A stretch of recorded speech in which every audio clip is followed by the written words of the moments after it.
ಸಿದ್ದಾಪುರ ಪಟ್ಟಣದ ಅಯ್ಯಪ್ಪ ಸ್ವಾಮಿ ಜಾತ್ರೋತ್ಸವ ಸಂದರ್ಭದಲ್ಲಿ ವಾಹನವನ್ನು ಚಲಾಯಿಸಿ ಅಪಘಾತಕ್ಕೆ ಕಾರಣವಾದ ರೋಷನ್ ಫರ್ನಾಂಡಿಸ್ ವಿರುದ್ಧ ಕಠಿಣ ಕಾನೂನು ಕ್ರಮ ಕೈಗೊಳ್ಳುವಂತೆ ಆಗ್ರಹಿಸಿ ಸಿದ್ದಾಪುರ ಬಿಜೆಪಿ ಮಂಡಲದ ವತಿಯಿಂದ ಪೊಲೀಸ್ ಇನ್ಸ್ಪೆಕ್ಟರ್ ಹಾಗೂ ತಹಶೀಲ್ದಾರ್ಗೆ ಬುಧವಾರ ಮನವಿಯನ್ನು ಸಲ್ಲಿಸಿದರು.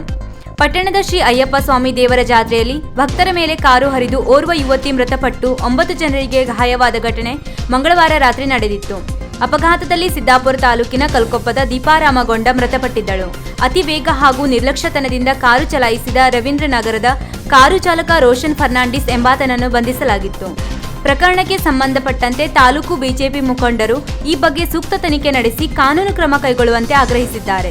ಆರೋಪಿಯು ಉದ್ದೇಶಪೂರ್ವಕವಾಗಿಯೇ ಹಿಂದೂಗಳ ಧಾರ್ಮಿಕ ಭಾವನೆಗೆ ಅಡ್ಡಿಪಡಿಸಬೇಕೆಂಬ ಉದ್ದೇಶದಿಂದ ಪೂರ್ವ ನಿಯೋಜಿತವಾಗಿಯೇ ಈ ಕೃತ್ಯವನ್ನು ಎಸಗಿದ್ದಾನೆ ಎಂದು ಸ್ಪಷ್ಟವಾಗಿ ಕಂಡುಬರುತ್ತದೆ ಎಂದು ಆರೋಪಿಸಿದ್ದಾರೆ. ಬಿಜೆಪಿ ಜಿಲ್ಲಾ ವಿಶೇಷ ಆಹ್ವಾನಿತ ಗುರುರಾಜ್ ಶಾನ್ಭಾಗ್ ಮಾತನಾಡಿ, ಘಟನೆಯಲ್ಲಿ ಒಬ್ಬ ಮಹಿಳೆ ಈಗಾಗಲೇ ಮರಣ ಹೊಂದಿದ್ದಾಳೆ. 8ಕ್ಕೂ ಹೆಚ್ಚು ಜನ ಗಾಯಗೊಂಡು ಸರ್ಕಾರಿ ಆಸ್ಪತ್ರೆಯಲ್ಲಿ ಚಿಕಿತ್ಸೆ ಪಡೆಯುತ್ತಿದ್ದಾರೆ. ಈ ಘಟನೆ ಹಿಂದೆ ಆತನ ಉದ್ದೇಶ ಏನಿತ್ತು ಎಂಬುದರ ಸಂಪೂರ್ಣವಾಗಿ ತನಿಖೆ ಆಗಬೇಕು. ಆರೋಪಿಗೆ ಶಿಕ್ಷೆ ಆಗಬೇಕು ಎಂದು ಆಗ್ರಹಿಸಿದರು.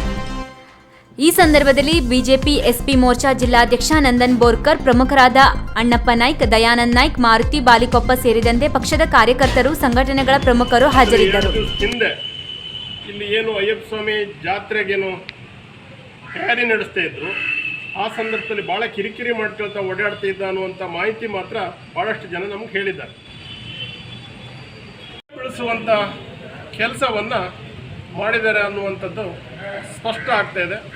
ಹಾಗಾಗಿ ಅದ್ರ ಬಗ್ಗೆ ಇನ್ನೊಂದು ಸರಿ ಹೇಳ್ತೇನೆ, ಕುಲಂಕುಷವಾಗಿ ತನಿಖೆ ಆದ್ರೆ ಮಾತ್ರ ಸತ್ಯತೆ ಹೊರಬರಲಿಕ್ಕೆ ಸಾಧ್ಯತೆ ಇದೆ. ಸರಿ ವೀಕ್ಷಕ ಮಹಾಪ್ರಭುಗಳೇ, ನಮ್ಮ ಚಾನಲ್ ಅನ್ನು ಸಬ್ಸ್ಕ್ರೈಬ್ ಮಾಡಿ, ಶೇರ್ ಮಾಡಿ, ಪ್ರೋತ್ಸಾಹಿಸಿ.